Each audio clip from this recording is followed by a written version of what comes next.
Sixers fans, welcome back. This one is for you. All right, so I had an interesting idea when I woke up this morning on a video that I wanted to make about the 76ers. I haven't seen anything like it on YouTube. Now, I only follow or watch a couple of guys here and there, so maybe it's deep into the rabbit hole of YouTube. But what I have here today for you guys is my Sixers season awards predictions. Now, I'm going to be going over the regular stuff like an MVP, the most improved, rookie of the year, defensive player of the year, sixth man. But then I'm also going to go into the X Factor of the year, most likely to be traded, best hair award, the glue guy award, and the Mori Award.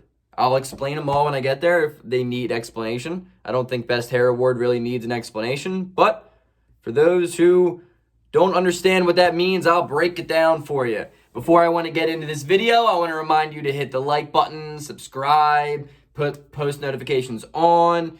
Let me know if you guys want a Discord community, a Twitch community, because we're starting to grow a little bit, and I want to continue on the upward trajectory. I don't want to just plateau at 250, because screw that. So let's get into it. I'm going to start off with Defensive Player of the Year. Personally, I think, you know what? I'm going to go down from 3 down to 1 for these. So for third, I have Matisse Thybulle. I think Matisse Thybulle is arguably the best defender on the 76ers, but the problem with him is he is on an incredibly high upside defensive team. So most teams, Matisse Thybulle would probably take this award home, but for the Sixers, he's only third, which is, hey, awesome for us. Number 2, I have Joel Embiid, who I think has a strong chance at a Defensive Player of the Year award. I really do. I think he is an elite defender, which he is. But we have Ben Simmons coming in at number 1, obviously, because to me, Ben Simmons is the best defender in the NBA. He is the best perimeter defender. He is top 3 when it comes to not interfering. What's the word? What am I looking for? Like pass perception, getting in passing lanes. His length is incredible. On ball is unbelievable when it comes to defense for Ben Simmons. He has a knack for poking the ball loose. He basically every single night guards the opposing team's best player, and he shuts him down. Ben Simmons is elite. I hope to God that man wins Defensive Player of the Year this year so people can shut the hell up about criticizing him, because I'm tired of it. Sixth man award. Number 3, I have Dwight Howard. I like Dwight Howard. I just don't think statistically he would put up enough to be our sixth man of the year. Number 2, I have Danny Green. Now, Danny Green, some people think he's going to start. He very may well, but I think the starting lineup is going to look like Seth Curry and Matisse Thybulle to 2 and 3. So I think that makes Danny Green a backup. And my sixth man of the year goes to Shake Milton. It needs to go to Shake Milton because Shake Milton is good. And if he gets enough playing time, he can carve out a very, very big role. And if he does something with it, that's going to give him sixth man of the year for us. Most improved player, I have it between 2. Number 2, my man Shake Milton. I think he has an ability to take this home. I think he's the man. I think he's awesome. I think he's a great scorer. He can give you 13. Maybe he has a career year and gives us 15 a game. Imagine if Shake Milton could give us 15 points a game this year off the bench. We are, without a doubt, a top 2 team in the Eastern Conference. I promise you. And number 1 goes to Matisse Thybulle.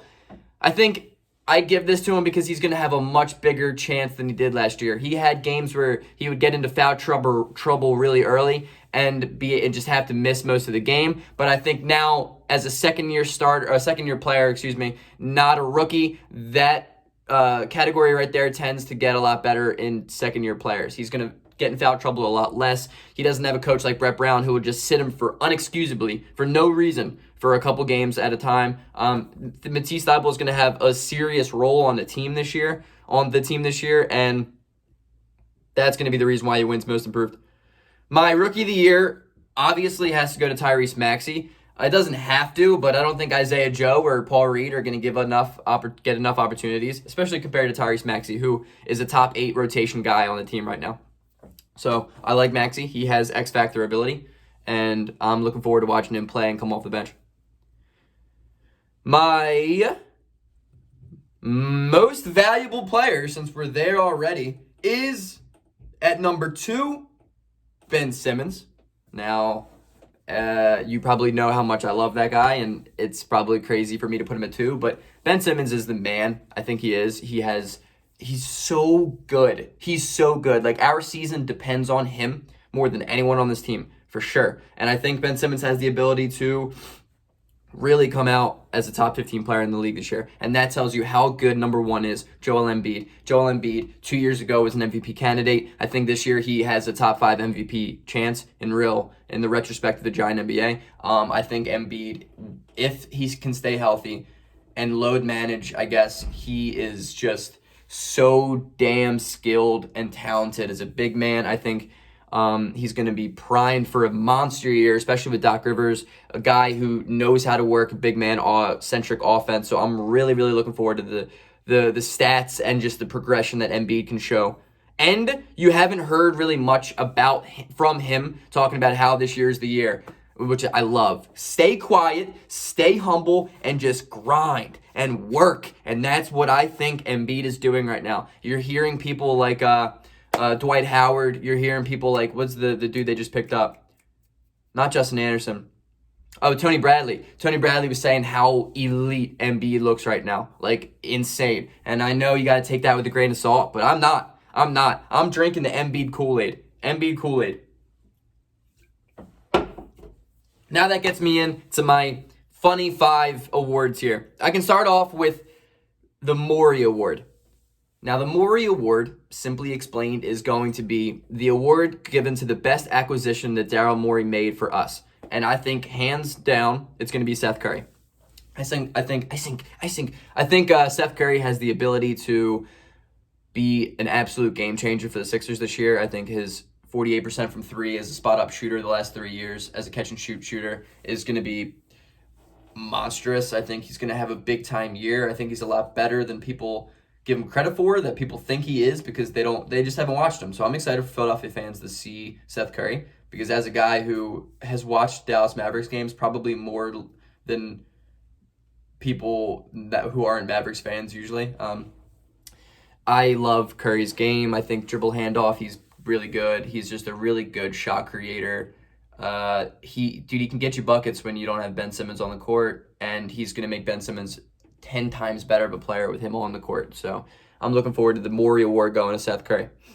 The Glue Guy Award to me is the award given to the Draymond Green of the Golden State Warriors. He's not going to be the best player. Statistically, he's not going to pop out. However, he's going to give you great defense, and he's going to do the things that no one else does on the team. He's going to keep his mouth shut, but he's also going to push guys, and he's going to push himself, and he's going to be diving on the court, grinding for loose balls, getting dirty fouls, just playing really gritty. Easy to me. That is Matisse Thybulle. Matisse Thybulle is the sole reason I do not want to trade him, because he is a contender type of player. He is that glue guy that every championship team needs, and I love him. He is a tenacious defender. He is so goddamn good on that side of the court that you don't even need him to be offensively there yet. And the Glue Guy Award goes to my man Matisse Thybulle here.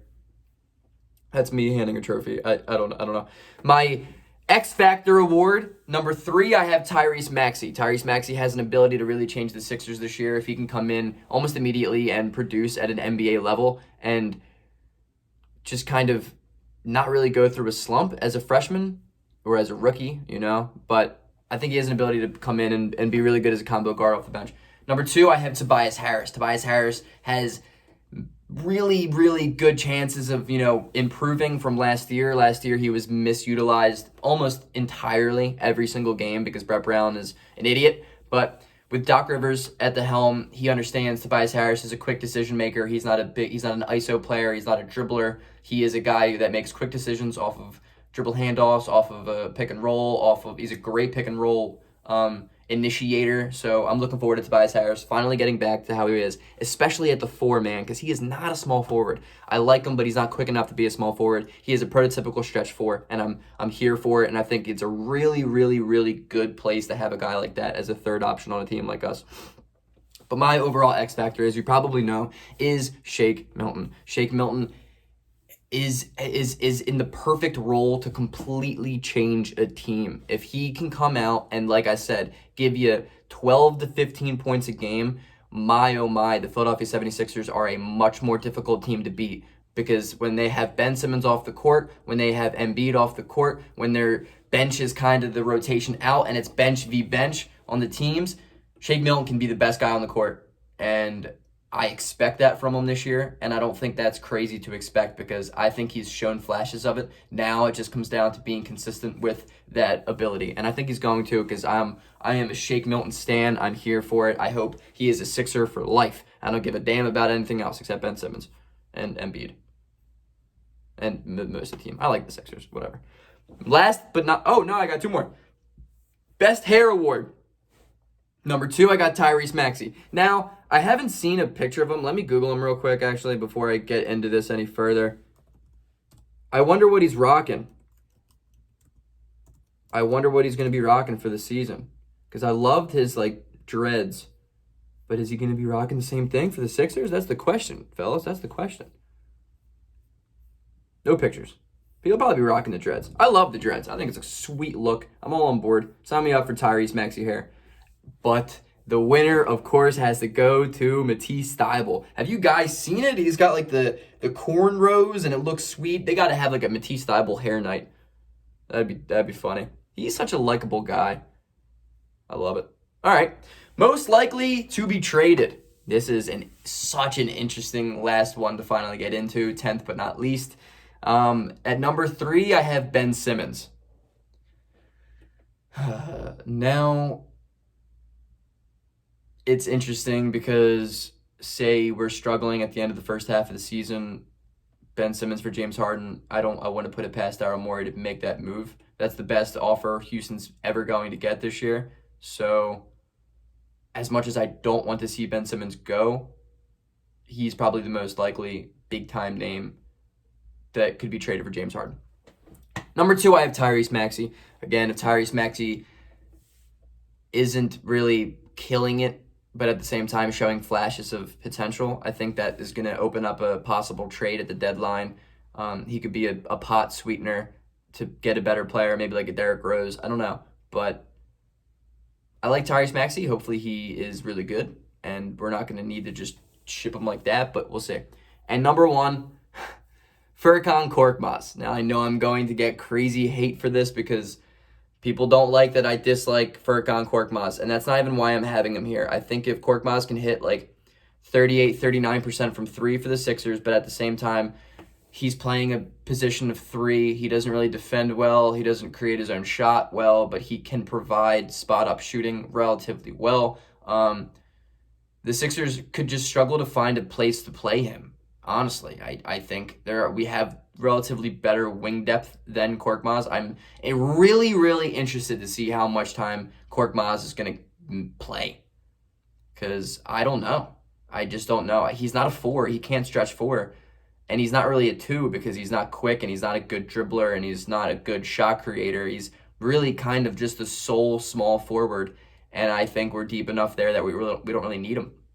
So I could see Korkmaz, if he's having a good shooting year, but we just don't have time for him, I feel like we could probably trade him. He's on his last year of his deal too, I'm pretty sure. So why not, let Furkan Korkmaz fly? That'd be a great day in the Greg Melly household. Anyway, thank you for watching the video. Like and subscribe to the channel, to the video, whatever. I hope you like my sweatshirt, Boys in the Hood. It's a great movie. If you haven't watched it, go watch it.